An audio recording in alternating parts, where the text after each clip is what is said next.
No person left on earth disagrees that Steph is the greatest shooter in NBA history. Curry launches a three. But I don't think all of us can completely comprehend how one-of-a-kind Steph really is. The first ever unanimous winner of the MVP award was a guy who doesn't fly out of the gym like Mike, doesn't move with the graceful athleticism like Kobe, and isn't a physical freak like Bron. He's just a 6'3" tall, light-skinned sniper with a baby face. But believe it or not, there are some wild stories out there about Steph that you haven't even heard of. You'll be floored and in shock after just the first story. I promise. It's 2016. Steph Curry and the Golden State Warriors are in the midst of the most legendary regular season run in at least 2 decades. And at the middle of it all is number 30 himself, and he's shattering the mold times 10 and redefining greatness with every dribble. Steph Curry is about to dive into one of his greatest months of basketball ever in February of 2016. But before getting there, Steph finished the month of January on a rough patch, going just 11 of 29 in his last 3 games to close out the month, and averaging a very pedestrian 16.5 points per game. But that spell wouldn't last for long for the reigning MVP. In fact, to start the month of February, Steph exploded for 51 points and 11 threes. Only team in the NBA is Curry. Knocks it up by 20. Curry puts it in and taken away by Dudley. Curry.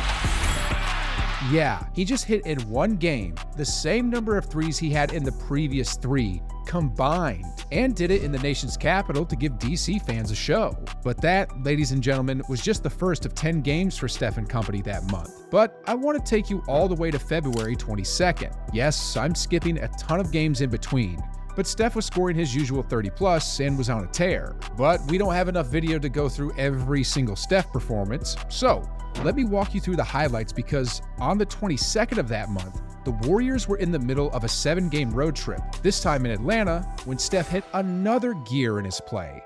That night was Steph being Steph. % shooter. He doesn't take bad shots. Loves to play before anybody else. Curry, top 3. Ho-hum, 36 points on 64% shooting from the floor. But in the next game, Steph went for 42, and then 51 in the next game. And then he topped off the month with that 46-point masterpiece in OKC with that iconic game winner. Decide not to use it. Curry, way downtown. Bang!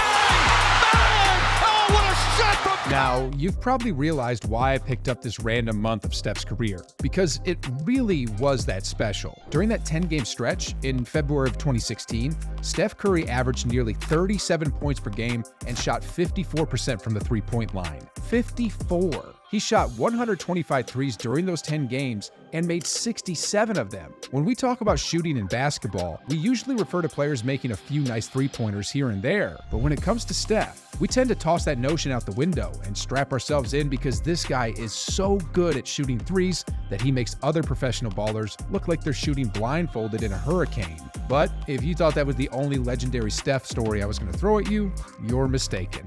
Let me hit you with some numbers, because why not? Remember February 27th, 2013? Well, that's when Steph made 11 of 13 shots from beyond the arc, dropping a then career-high 54 points. Curry for the lead. For 3.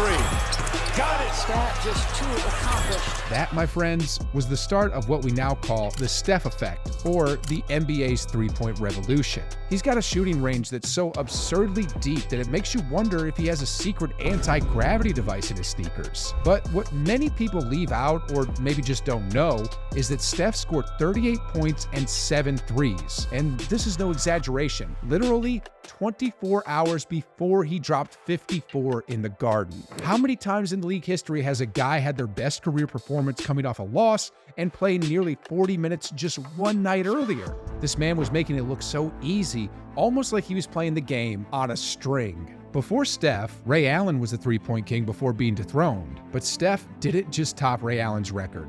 He left it in the dust. Allen's career three-point record of 2,973 was topped by Curry on the 14th of December 2021 at Madison Square Garden against the New York Knicks. Guarding it from the start, Wiggins again.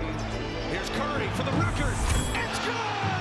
There it is! Currently, he's on 3,339 three-pointers. Now here's the kicker.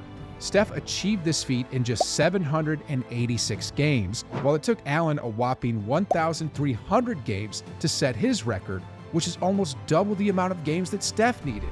Let that sink in. He just unseated the former greatest shooter of all time and made it look as normal as me going for seconds in the backyard barbecue party. It's just not fair. From most threes in NBA history to another immortal record, Steph really just might be in a 2K simulation. Imagine not being satisfied with just breaking career records. Steph has rewritten the history books in unthinkable ways. Steph set the NBA record for most three-pointers made in a single season with a jaw-dropping 402 in 2016. Yes, you heard me correctly, 402. What's even more astonishing is his efficiency. While hoisting up such a volume of shots, most players would be chucking them up recklessly. Not Steph. Steph's favorite player as a kid was none other than Hall of Famer Reggie Miller. So it makes sense why he's had the knack for launching long shots for a living. And he just so happened to become the greatest at it. But that takes me back to the start, before the legend was born. Merely looking at Steph, you'd wonder how it's possible that he's achieved all that he has achieved. You see, Steph Curry is a small man and didn't have even the average basketball stature, and at one point almost didn't make it playing due to his size. When Steph Curry was a high school sophomore, nobody took him seriously. They said he was too tiny, too frail, and too inexperienced to play Division I basketball, let alone make it to the NBA. It didn't help that Steph had his notorious baby-faced look, making him appear even younger than he was. And believe it or not, this baby-looking face of his actually lowered his chances of making it big at an early age. At just 5'6" and 125 pounds, Curry was a David in a league of Goliaths. But here's the thing. Steph wasn't about to let a few inches and pounds define his destiny. With some key advice from his dad, Del Curry, he revamped his shooting form, raised the ball above his head, and started his journey toward becoming the greatest shooter in the history of the NBA. Steph didn't invent the three-pointer, but he mastered it, and he's supersizing the revolution to this day.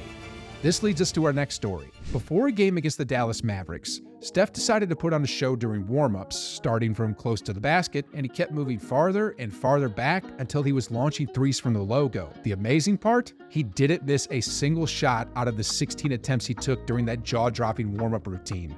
Not even that underhand floater thingy-majiggy or whatever he calls it. Is this truly alien-like or what? The video blew up big time, racking up almost millions of views across social media, as fans like you and I were literally losing our minds because we haven't, and probably won't ever again, see something quite like that. But then again, he's had his video game-like moments in literally any situation a player can find themselves in. Like his 16 threes in the All-Star game in 2022, his pre-game tunnel shots that he makes with insane regularity, and one of my personal favorites, the time this man hit 105 three-pointers in a row.